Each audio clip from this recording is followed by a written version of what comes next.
rock steady. You could tell who I am from the back, cause it's heavy. Rock steady. I'm the wrong code to try fucking me cause I'm petty. Hi everyone, my name is Taufiq Izzuddin bin Khairul Anwar. I'm from class Embun 11. Hello, my name is Muhammad Umar Danish bin Adnan. I'm from E11 class. Right. Hello, my name Muhammad Fahim Rais bin Faizul Bahari, also from Embun 11. Assalamualaikum warahmatullahi wabarakatuh, and good morning everyone. Let's formally begin our group discussion on coursework assignment about task 1. We are addressing issue about digital distraction and device dependency. As our prompt highlight, quoting communicating in small groups. Our objective today is not to look for a quick, superficial fix or settle for a hustling majority vote. Instead, high-functioning group systematically evaluate alternative solution, weigh the evidence, and construct a collaborative consensus where all of our insights align. Let's look closely at the prompt description. Despite technology clear educational benefits, mobile device and social media are increasingly distracting students, reducing classroom attention and fracturing academic engagement. To ensure we have a productive 30 minutes, how should we initially define the scope of this problem? Speaker. Thank you for setting the structure foundation, Mr. Taufiq. When defining this issue, I think it is absolutely critical that we don't commit a common logical fallacy. We must not frame this as a blanket war against educational technology itself. In the 21st century classroom, laptop, tablets and digital research database are indispensable tools for learning. The true operational definition of our problem is the unregulated, compulsive usage of personal smartphones and non-academic digital media. Specifically, short-form video platform like TikTok, instant messaging and social media notification during active instructional time. This is what drain a student finite cognitive capacity away from the lesson, meaning the collective environment loses its academic momentum. Right, Umar? I completely echo that sentiment, Mr. Fahim. To add another layer to our definition, we should explicitly view this advice, the dependency, as a systemic educational breakdown rather than just isolated instances of poor student discipline. When device dependency is left unaddressed, it creates an adversarial dynamic in the room. Teachers are forced to repeatedly interrupt their own lesson flow to act like screen police, which breeds resentment and completely fractures the learning atmosphere. Therefore, for our discussion today, let's define the core problem as the physical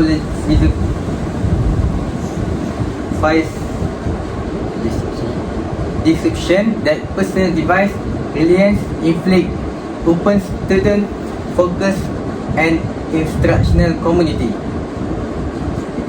Mr. Fahim? Mr. Taufik.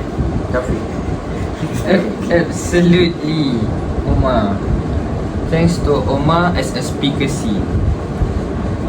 That's capture both the physiological impact on the student and the operational impact on the educator.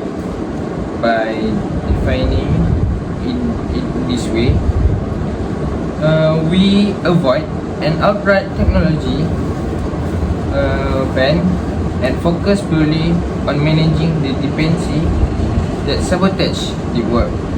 Let's lock this definition in as our foundation.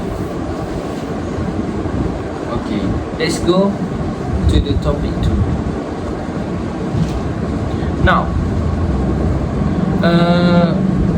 that we have established our scope, let's transition into step 2 of our problem solving sequences, analyzing the underlying causes. Why has the dependency reached such an acute level in modern schools? From my perspective,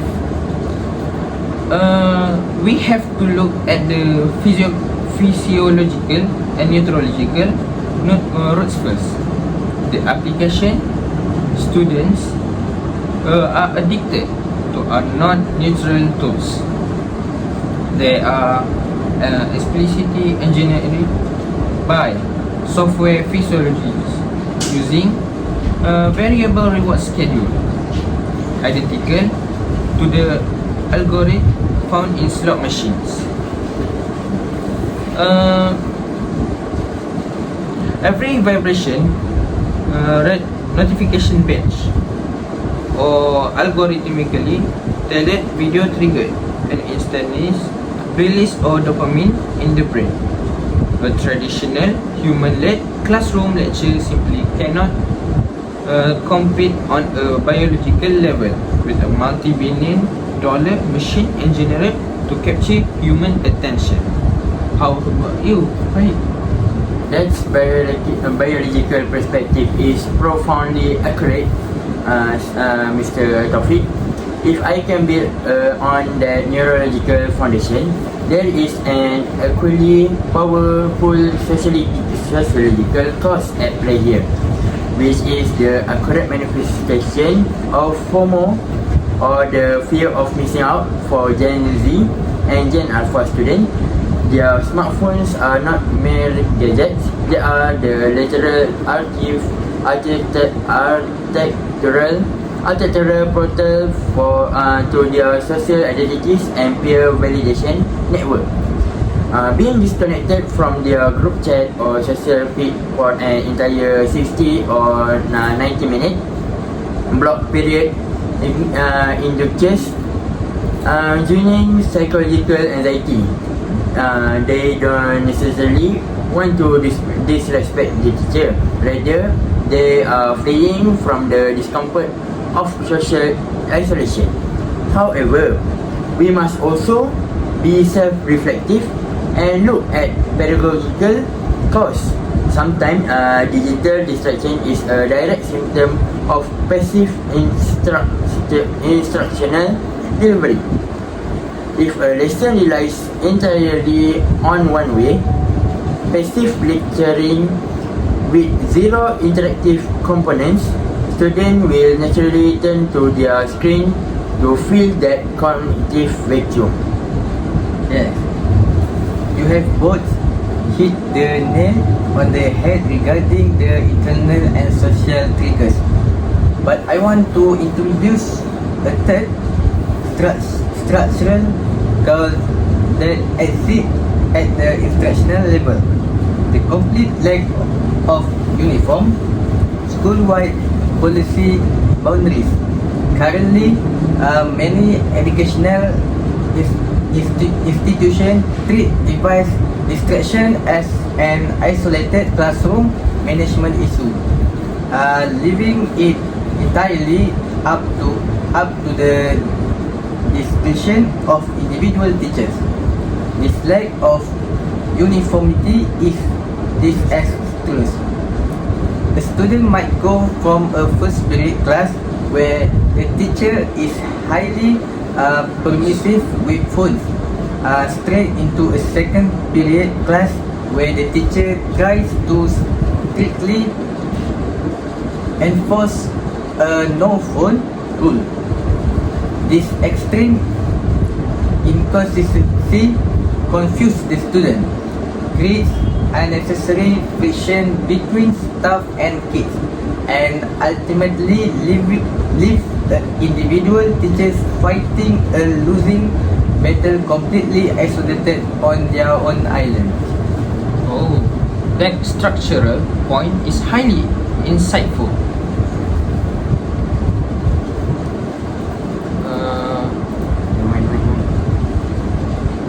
When there's no institutional uniformity, the teacher who enforces the rules look like the bad guy, which damages the teacher-student rapport.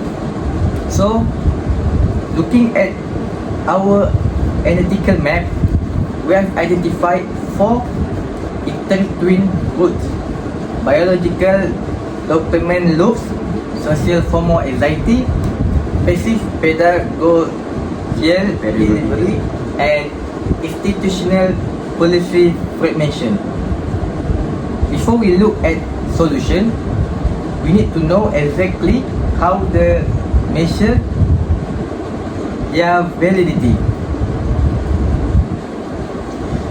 Alright, exactly. Step 3 requires us to establish clear, objective evaluation criteria before we begin brainstorming. Otherwise, we risk selecting a solution based on emotion rather than systematic utility. To ensure our final consensus is truly high functioning, I propose our first criterion must be realism and flexibility. Any strategy we recommend must be cost effective and structurally simple to execute. We cannot propose solutions that require expensive signal jamming technology or massive capital investment. Right, Wah? I fully agree with realism. I will propose our second criterion, systemic balance, because we agree in our definition that technology possesses immense pedagogical value. Our solution must not be a draconian. Yes. Scourge policy that bans technology entirely from the campus.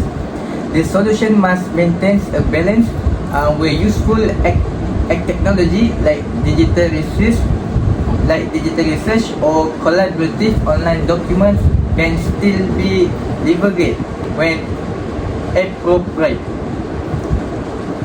while systematically filtering our personal non-academic digital noise. Excellent. And I will add the third and final consideration, which is long-term sustainability for the educator.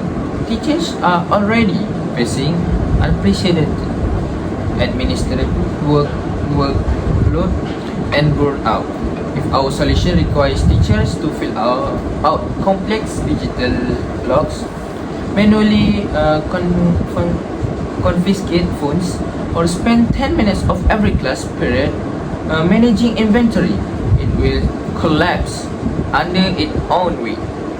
The system must be self-sustaining, routine-based, and minimizes extra teachers' labor. Do we all agree on these 3 criteria?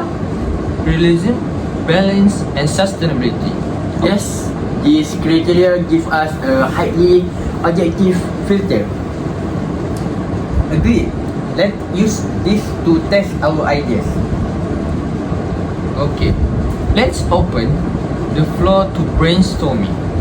Let's look First, at institutional school level strategies. I like to pitch a highly structured solution, the off and away physical pouch policy. The school invests in simple number hanging wall pouches installed at the front of every single classroom. The operational rule is universal. Upon crossing the threshold of the classroom, every student must silence their phone and place it into their designated slot. The device remains there physically out of arm's reach for the duration of the lesson, unless the teacher explicitly direct them to retrieve them for a specific academic activity. Let's evaluate this again, our criteria. How about you, Fahim? Looking at our criteria, that policy score incredibly high on realism and sustainability. Wall pouches are exceptionally cheap, and once it becomes a universal school-wide routine, it takes a physiological pressure of the teacher. Students do it automatically because it's a school rule, not a teacher whim. It directly breaks the immediate physical temptation and the dopamine loop because the device isn't buzzing in their pocket or resting on their lap. However, let me offer a piece of constructive pushback. Does this fully satisfy our criterion of balance? If we just lock the phone away, are we actually teaching them digital self-regulation, or are we just threatening them like prisoners?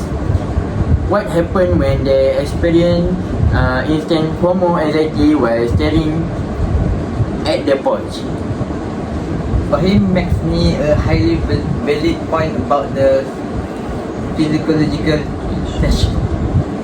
If a student is suffering from self-FOMO anxiety, their mind is still detached from the lesson, even if their hands are empty. To balance Taufik physical punch policy, I want to pitch a teacher level pedagogical strategy, the structure technology break, which is the Pomodoro approach paired with active learning upgrades. Instead of demanding 60 minutes of unbroken phone isolation, the teacher structures the lesson into distinct chunks. The teacher states, if we maintain absolute focus engagement for the first 25 minutes of active learning, I will give everyone the structured 60-second tech chat to respond to urgent message before we log back in for the final step. How does this pair look against our criteria? I think that pairing is a brilliant because it directly addresses the social anxiety root cause. The tech break acts as a physiological release valve, giving students a light at the end of the tunnel, which dramatically increases their willingness to comply with the physical pouch policy. Furthermore, by committing to active learning upgrades, like replacing passive lecturers with live gamified polling tools or interactive group jigsaws, we feel that pedagogical vacuum that normally causes them to reach for their phones. How about you, Fahim? Okay, let's look at one more alternative that is often discussed in educational literature: the co-created digital manifesto. This is where teachers don't enforce rules from the top down, but instead spend the first week of collaborating with students to write a multiple code of this conduct regarding technology. The argument is that this fosters student autonomy and self-regulation. How does the hold up against our criteria, Umar? Honestly, while a co-created manifesto sounds wonderful and highly progressive in theory, I believe it fails our criterion of sustainability and realism when dealing with deep dependency. We have to remember our analysis. We are fighting multi-billion dollar algorithm engineered to override human willpower. A paper manifesto or a promise made by a teenager 3 weeks ago is simply not strong enough to resist a sudden, highly stimulating notification pull under the desk. It relies too heavily on unassisted willpower, which leaves the teacher right back in the position of having to constantly police and argue with individual students when they break the manifesto. I completely agree with your evaluation, Omar. The manifesto approach is simply to combat a physiological addiction. We need a solution with structural teeth, but one that remains impacted to the students' physiological needs. It seems our evaluations are naturally pointing us away from isolated fixed and toward a powerful hybrid framework. Yes, let's continue talk. To the phase part. Alright. This brings us to our final and most critical phase, constructing our collaborative consensus based on our systematic evaluation. A singular approach will fail if we only do the physical policy. We ignore the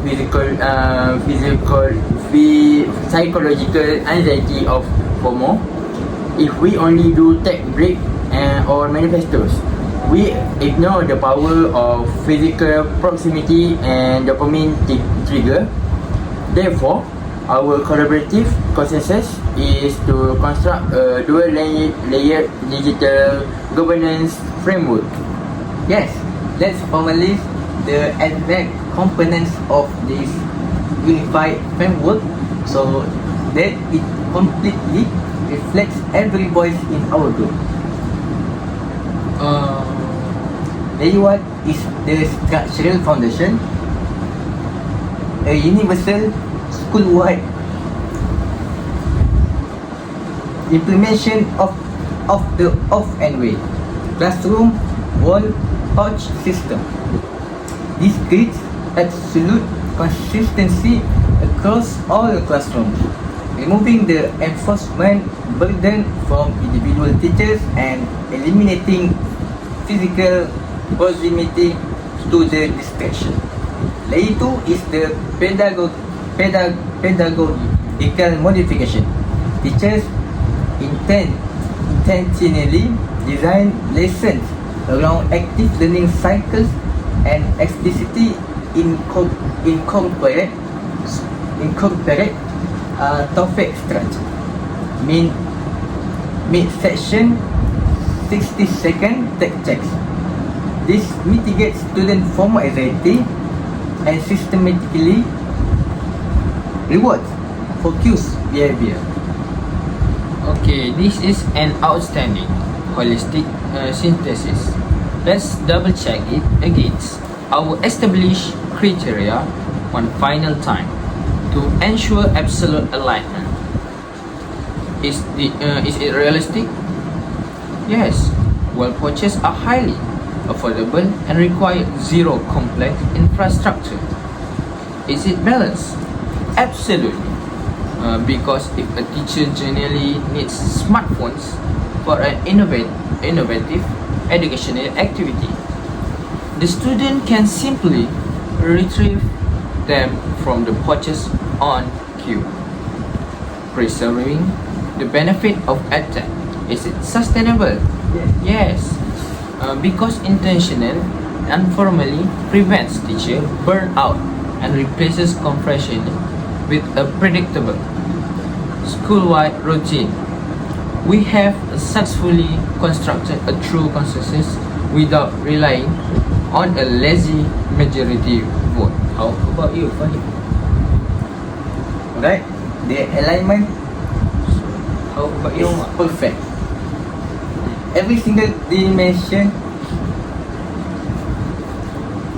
of our analysis, from the neurological to the institutional, is directly answered by this dual layered strategy. Since we have reached total agreement, I will officially conclude our discussion. Today, our group tackle the pervasive challenge of the issue, which is digital distraction and device dependency. Rather than settling for a simplistic, ineffective device ban, our systematic problem-solving process allowed us to diagnose the biological and structural root of the issue. By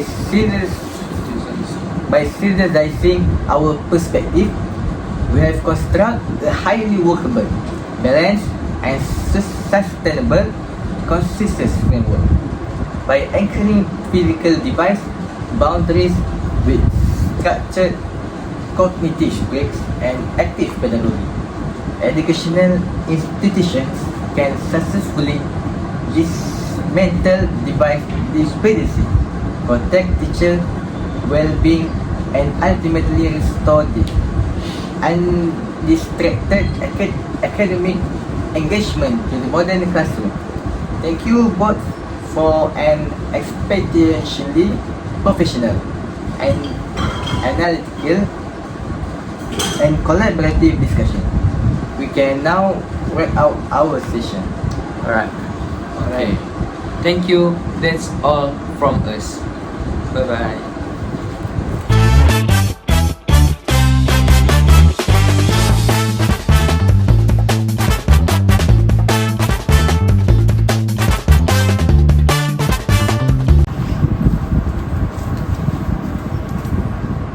GEEC 1052. It's task 1. It's a wrap.